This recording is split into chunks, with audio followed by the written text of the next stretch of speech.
Building an international gateway. Did you know the only way to get across the border back in the 20th century was by boat, and goods were sent by train in a railway tunnel? Well, that all changed with the Ambassador Bridge. The bridge was built in 1927 at a cost of $23 million, and according to the Windsor Public Library, it was completed in November 1929. When it was completed, the bridge held the title of the longest suspension bridge in the world. However, that title did not last long when the George Washington Bridge opened up in 1931. Despite losing the title of the world's longest suspension bridge, it still holds the name of the busiest border crossing in North America. For Mediaplex News, I'm Zachary Balog. The Sunshine Skyway Bridge is a 6.7-kilometer bridge that spans Tampa Bay and the Gulf of Mexico. So what else makes this bridge a one-of-a-kind? Well, I'll tell you in this edition of Did You Know?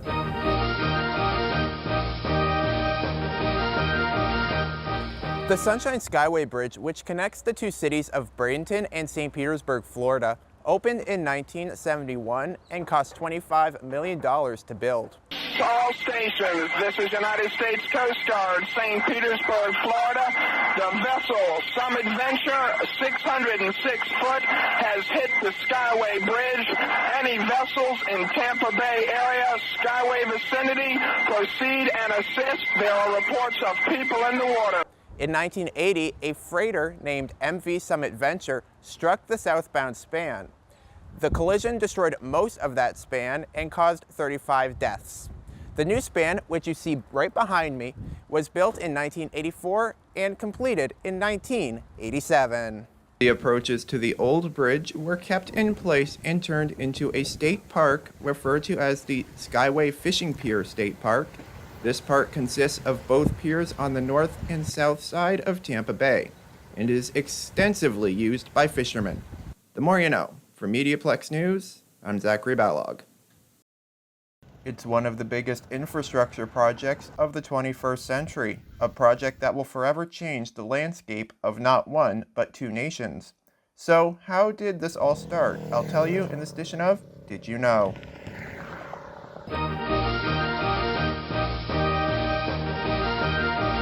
The project began in 2004 as the Detroit River International Crossing, and this led to the reconstructing of the highway system here in Windsor with the construction of the Herb Gray Parkway. This was a project that was supposed to travel to the new bridge. The bridge was named after the famous hockey player Gordie Howe, and the bridge has its opposition, especially from Ambassador Bridge owner Matty Maroon. In 2012, Maroon spent more than $30 million USD promoting a proposal amendment to the Michigan Constitution that would have required approval of both the voters of Detroit and the voters of Michigan in statewide elections to build the new bridge. Despite the opposition, the bridge has been growing and is slated to open in 2025. When it is all complete, the main towers will measure 220 meters or 722 feet high, surpassing the GM Rensen in downtown Detroit. Once completed, it will be the longest cable-stayed bridge in North America.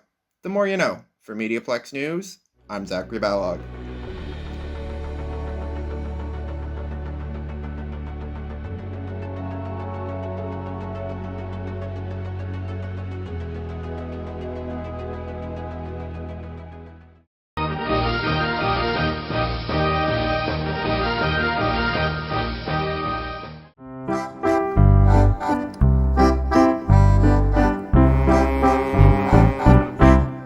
The Mackinac Bridge is a 5-mile suspension bridge located right about here between the cities of St. Ignace and Mackinac City, Michigan.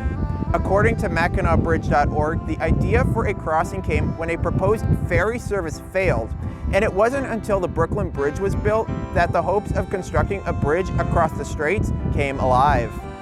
Following the failure of the Tacoma Narrows Bridge, David B. Steinman was brought on as the designer, and in 1957, the bridge opened to traffic.